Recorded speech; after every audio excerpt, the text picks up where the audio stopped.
Stephen A. Smith at LeBron James, yan ang ating pag-uusapan. Final seconds. Bryant for the win. Bang! Naku, Los Angeles Lakers, wala daw depensa ayon yan dito kay Stephen A. Smith. Nahuli pa nga daw niyang nakita na solid ang depensa ng Lakers ay bago ang All-Star break.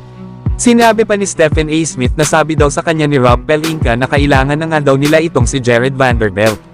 Ito nga mga idol ang mga sinabi ng analyst na si Stephen A. Smith sa palabas nitong NBA ESPN. Mukhang kailangan na ng Lakers na mas palakasin pa ang kanilang depensa. Lalo at hindi pa sigurado itong si Anthony Davis na maglalaro sa kanilang susunod na laban. Isama pa sila Cam Reddish, Jared Vanderbilt at Gabe Vincent.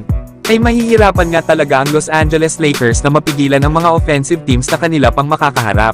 Kahit kasi gumawa pa si LeBron ng malaking numero katulad ng kanyang ginawa kahapon laban sa Golden State Warriors, na meron nga itong 40 points, 8 rebounds at 9 assists. Ay useless nga ito kung hindi nila mapipigilan ang kanilang kalaban sa opensa. Ang kailangan lang naman ng Lakers mga idol ay manatili sa play-in kung hindi rin naman sila makakasecure ng playoff spot. Nasa ngayon ay nasa pang number 10 seed pa naman ang Lakers na may 36 wins at 32 losses. 4 na panalo na nga lang ang lamang nila sa Houston Rockets na ngayon ay may 5-game winning streak na.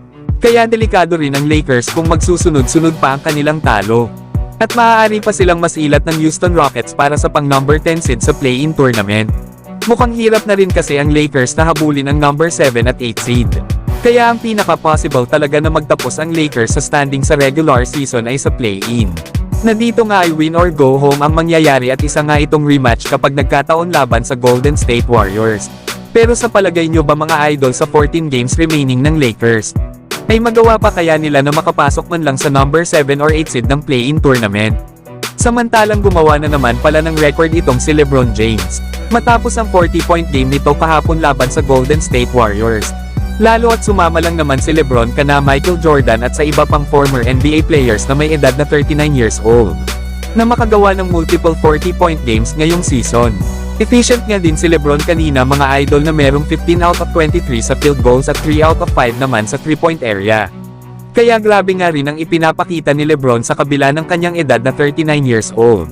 Pinapatunayan lang ni LeBron kung gaano ito kadisiplina sa kanyang sarili. Ito nga ang nangyayari kapag inaalagaan ng maayos ang katawan ng isang player.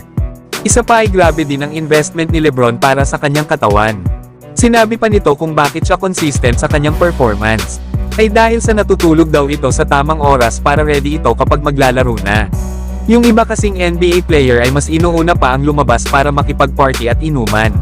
Kaya naman ay maaga rin silang nawawala sa NBA. Pero kayo mga idol, ano ang masasabi nyo sa mga ginagawa pa rin ni LeBron sa edad na 39 years old? So hanggang dito na lang tayo mga idol. At huwag nyo naman kalimutan mag-subscribe bilang pagsuporta.